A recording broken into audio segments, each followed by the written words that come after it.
All right. So, in the weekly, I talked about this book that is going to be releasing in November 5th. I looked it up.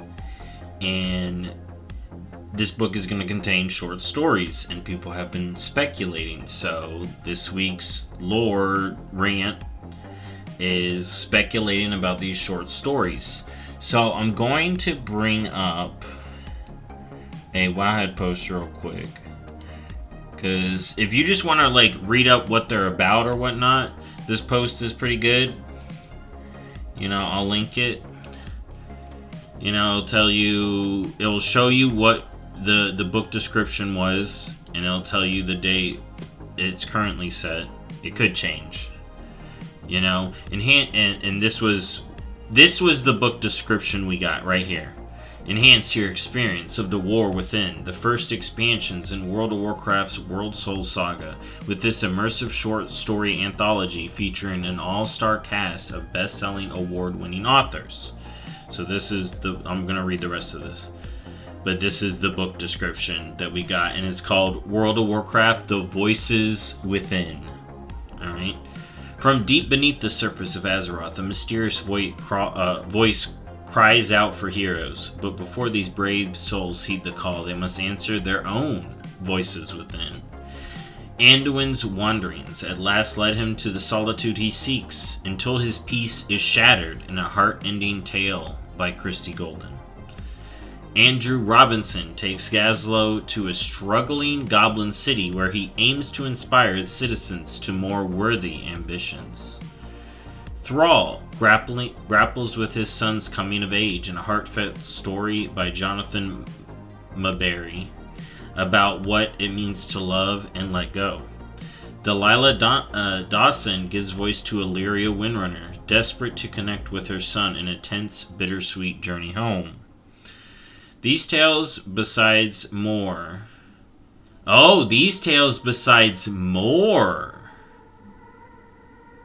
From Catherine M. Valente and Courtney Almeida. There's going to be more. Portray the poignant, introspective moments set to precede World of Warcraft's highly anticipated The War Within expansion. As these larger-than-life heroes grapple with their next step, a greater threat looms, one that will lead them to raise arms again to fight for the fate of Azeroth. Despite the chasm of varied backgrounds, allegiances, and choices that divide them, these tales prove that even in the darkest time, home unites us all. Yeah. Oh, there's gonna be more, so... Besides more... So at least 2 more. Ooh. Despite the chasm of varied background allegiances... I want to read this part again. The choices that divide them. These tales prove that even in the darkest time, home unites us all. And then Wowhead posts about some stuff. This is pretty good. It just talks about this. It's Discordian Kitty wrote this. She talks about some stuff with Varian here, liking in it, and also talks about like Anduin's current state. This one talks about Gazlowe. This tells you a little bit more about Gazlowe's background. And then notes that he isn't in the key art here. And we have seen 2 other people that I'm going to talk about. So this was the key art. As you can see, it has Illyria, Anduin, and Thrall, and then Alliance guy. But in other War Within stuff, I'm pretty sure we've seen Moira. I wouldn't be surprised if Magni is back. But we've seen Moira, and in one of the screenshots we see Talanji, so I wonder if those may be the other 2 books, but we'll have to see. And then then she talks about Thrall's son Durak during the Orc Heritage Armor. She talks about that in here. And then Illyria and Erator, she talks about, like, what's the deal with Illyrian Turellian, if you didn't know. So this was a good article. I'll link it in the description. So, what do I think? Because I have some notes here.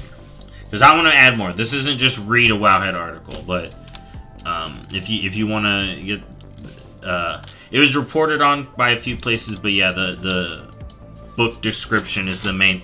The book description is the main thing. Rest is like everyone. We're just speculating. So I'm gonna start off with the Thrall. But I want to talk about all of these stories seem to be preceding War Within. So they're either happening during Dragonflight or in between Dragonflight and the War Within.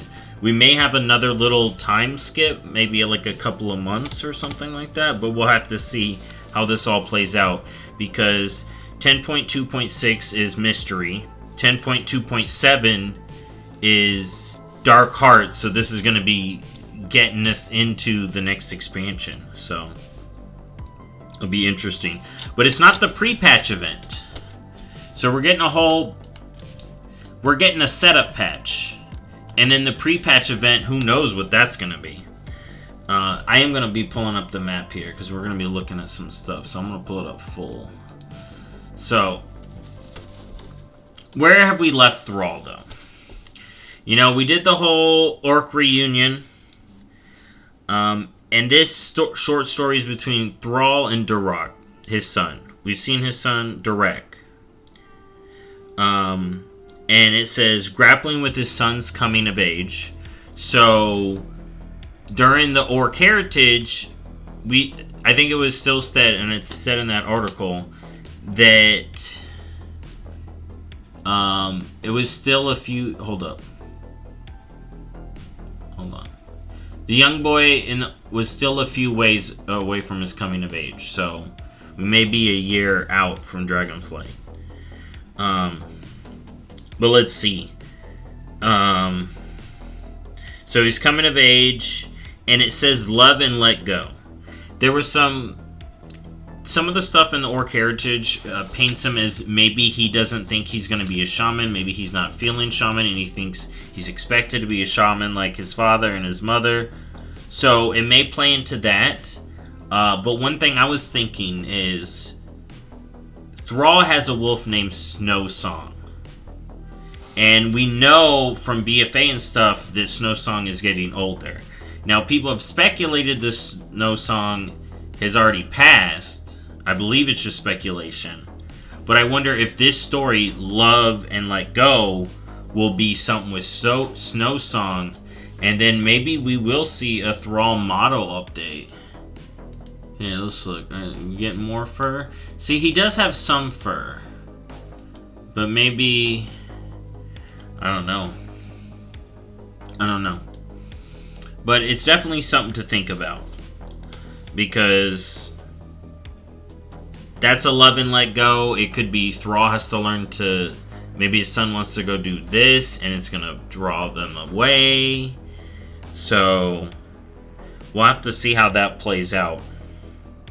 But I just thought the Snow Song thing may be in there. Because that could make it extra sad if it was about a puppy.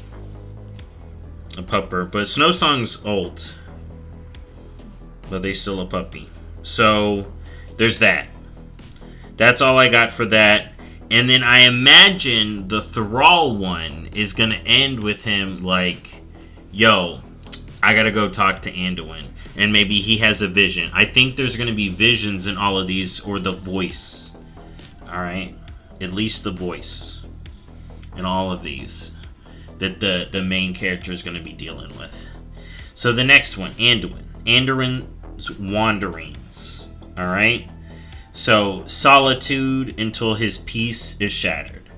So, we see him in solitude in the cinematic. Is it being shattered by Thrall showing up? Are we going to get... I'm thinking this may end... This short story may end with the intro, the cinematic intro that we saw. But what I'm wondering... if the main brunt of this is going to be his wanderings, right?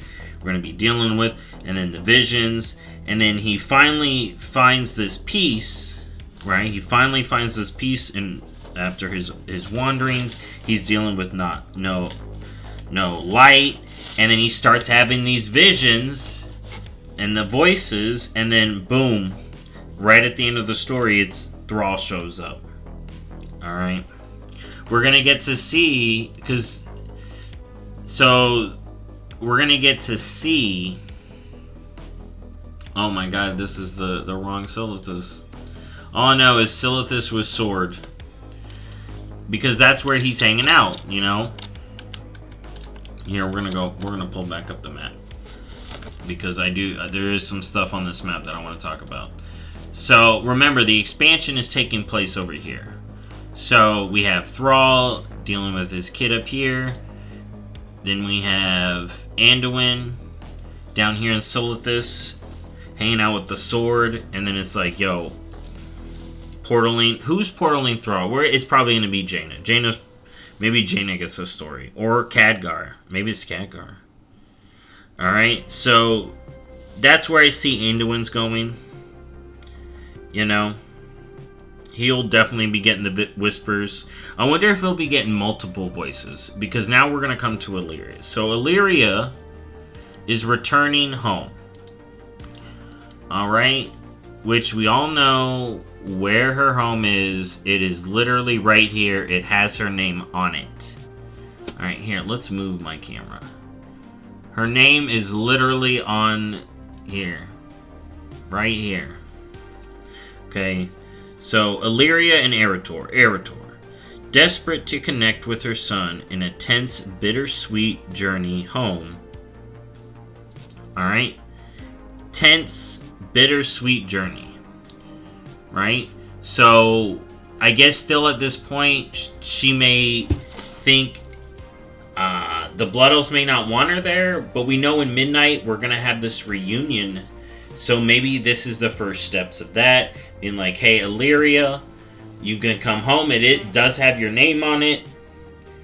You know, maybe we'll hear about Verisa, what she's been up to in this. But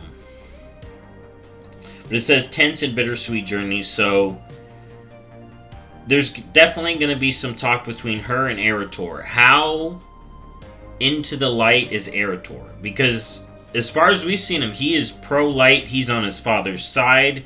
Looks like Turellian ain't taking this trip. He's still the king, so he's stuck. He's stuck over here in Stormwind, alright? Alright, he's over here ruling, because Anduin's wandering the wilds. Alright, so he's still king. And that's what was mentioned in the article. Varian had a regent be king for a while. And then look what happened to that one. Oh my god. Oh my god, the last regent that was king for a bit became the Lich King.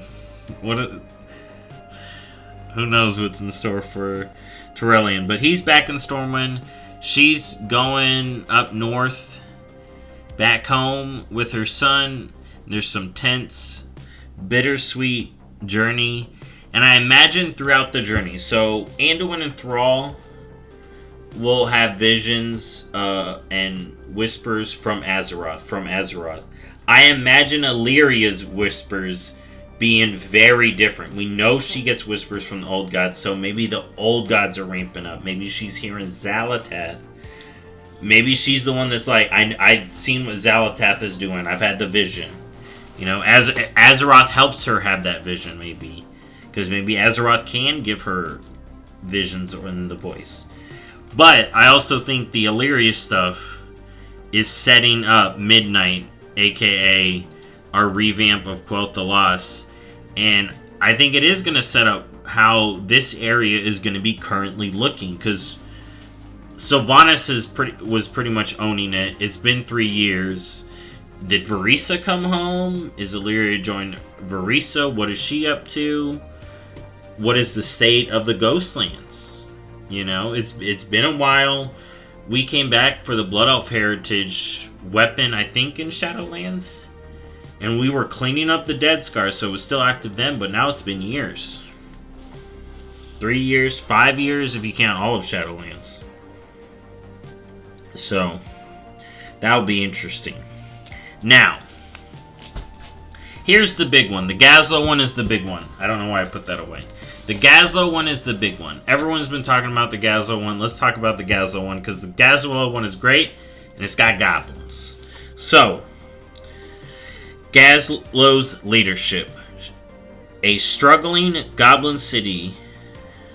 Okay, I just wrote down the words, but let's bring back up the whole phrasing here. Alright. Right here at the top. Gaz takes Gazlo to a struggling goblin city where he aims to inspire its citizens to more worthy ambition. The way this is worded to me makes me seem like this city is kind of already established. Alright? And honestly, it reads to me, he's like, he's gonna weed out the crime in the city. That's what it sounds like to me. So that's, when I talk about my theory, that's where I'm coming at this from. Okay? But let's talk about what everyone's talking about. Is this going to be a return to Kazan? Is the struggling goblin city the Undermine? Because people are talking about the Undermine. Alright? Now, one thing I want to mention. In the most recent Goblin, with the Goblin Heritage, we do go back to Kazan. Alright? But the place we go is Crapopolis. Now, where's Crapopolis? So, in BFA, we have this dungeon called the Motherlode. And what's interesting, I looked this up.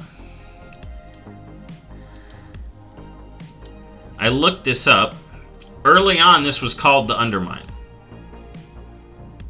which is interesting.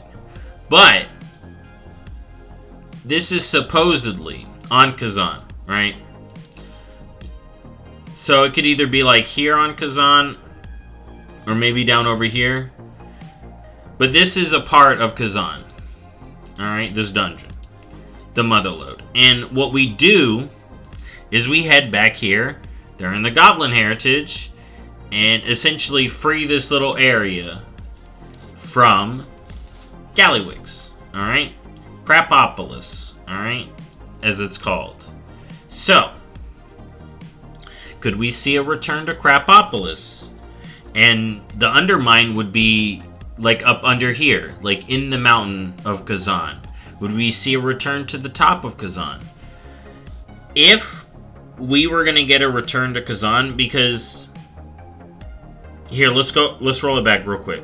So we have a Thrall story and Anduin story, two people we see prominent in the expansion. Illyrio's story, which is most likely setting up her role in the War Within, as well as some setup for Midnight. Gazlo. We don't see Gazlo in the beginning of War Within. We haven't even seen him much in any of the promotion or any of the screenshots. So, is Gazlo hinting at a future patch? Is what has people thinking, and that's why we're thinking. That's why people are thinking Undermine. And I think if that was going to be a thing, it'd be a whole patch, return to Kazan, more goblin stuff. Maybe we can actually go there, and then we would get Undermine as a zone. Because I don't think Undermine is a functioning city. This says a struggling city. But in the second, which could be the Undermine, it could be struggling. But in the second part, it says where he aims to inspire its citizens to more worthy ambitions. So it's not rebuilding a city, which would have to be done with the Undermine because it was destroyed by Deathwing. But it'd have to be an already established city. So if we get a return to Kazan, it'd probably be Crapopolis, maybe expanded out. Maybe we get the whole underground zone of Undermine, because remember, Azurite was found in the Undermine where Gazlo was digging. I'd imagine, because he found it in Kazan. He found the first Azurite in Kazan. Alright. And then it lost its glow, and then when the one thing happened, he got it back. It came back. Is how BFA stuff went. So, for me, it wouldn't be necessarily the Undermine to rebuild, but it would be returned to Kazan and we'd get the Undermine, which I think would be cool. I'm all for. I would love to get back over here in the Lost Isles and just be able to see that and do some goblin stuff. So I'd imagine the story would be about Crapopolis. But some people have been thinking it could just be about Bilgewater Harbor.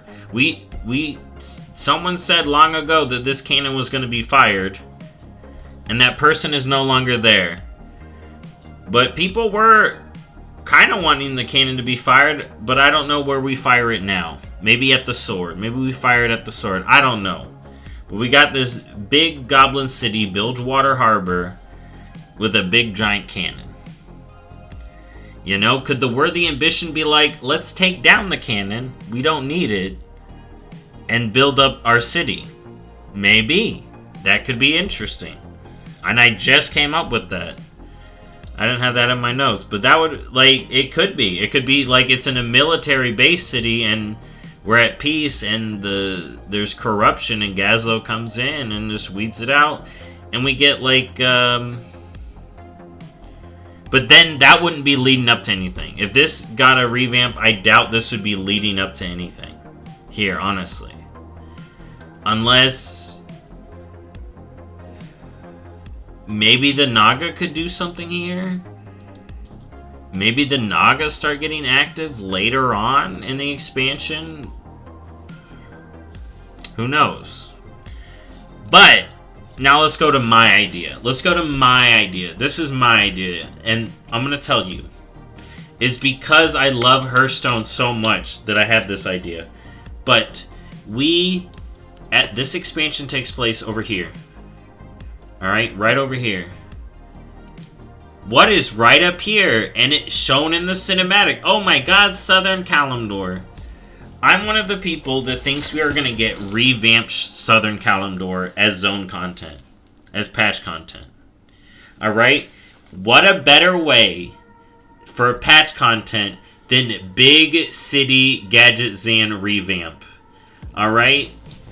Let's roll it. Because people don't know this. So, in Hearthstone lore, and this is based off of, like, actual kind of stuff that happened in Cataclysm. So, Cataclysm happened, Thousand Needle is flooded, like, crazy flooded. You know, and then when you realize in Classic, you're like, oh my god, we are below sea level. I don't want to be in here when Cataclysm hits. Don't log out in Thousand Needles in Wrath Classic, alright? But then also we got flooding here. And Gadget Zan became a port city. Gadget Zan had a little outcropping out here. But main Gadget Zan was here, and it was like, okay, kind of port, but not really. There was still some travel time. This flood happened. It is now a port city. So in Hearthstone, they were like, years pass, boom, boom, boom, expanded. I think imagine getting a connection here and it expanding into Zul'Farrak. But anyways, let's not go there. So in Hearthstone, it expanded. And it became a big port city. And there was also a lot of Pandaren influence in the port city. Pandaren influence. You got a big port city right here. Literally be right here. Like, dude, that is if you look at it from this map, it is a crazy good, like, hold up. So yeah, it'd be right here. Okay. Yeah, it'd be legit right here. Dude, a port city or... No, okay. So it's not right here per se. It'd be right here. Right at the base. Dude. You can trade all the way up there, trade up there, expand out, and be a huge port city. And then we had some troll... there was some troll influence in the Hearthstone expansion. But, you know, maybe we get a good either the player character fucked up Zul'Farrak too much and the goblins just take it over, or this city expands so much the trolls of Zul'Farrak are like, hey man, we ain't gonna beat these guys, so let's just join them. You know, we got treasures. You know, and we get this expanded out. We've already got... You can already make a Faraki troll as a player character, by the way. When they revamped trolls, they gave us Faraki trolls, which is freaking cool. So, maybe that's a hint. The Faraki was like, hey, we just start walking around with the horde, they'll be like, hey, that's just another troll. They're good. Friggin' wild. So... yeah, I would love to see an expanded, revamped Tanaris with Big City Gadget Zan, and the patch would be like something in the big city, or I don't know. Imagine a whole patch where we're just in a big city, a big goblin city of Gadget Zan, and there's shenanigans afoot, and we get a raid where we attack a mob base. You know, and the final boss is like Goblin Al Capone. Or, I'd imagine it'd be like Kazaku-san. So we get the dragon. And maybe you link him to the Void. Maybe he works with Xal'atath, or maybe just be a fun little side patch. Hey, we're going to Southern Kalimdor. What's going on here? It's patch content here. It's just a side raid with like a mob boss, mob base, mob hideout theme. I think could be cool. But yeah, that's it. That's my lore rant. You know, I definitely think this book is going to be interesting. And is going to be setting up stuff in War Within. And for me, at least, I think the Gazlo thing is going to set up Southern Kalimdor. But I'm never going to say no to wanting to go back to Kazan. And I do think we should go back to Kazan. So it could be that as well. But yeah, so War Within over here. And then, you know, we're going all over the place. We're back in the old world, baby. I'm thinking. Anyways, thank you for watching, and I'll see y'all in the next one. Bye-bye.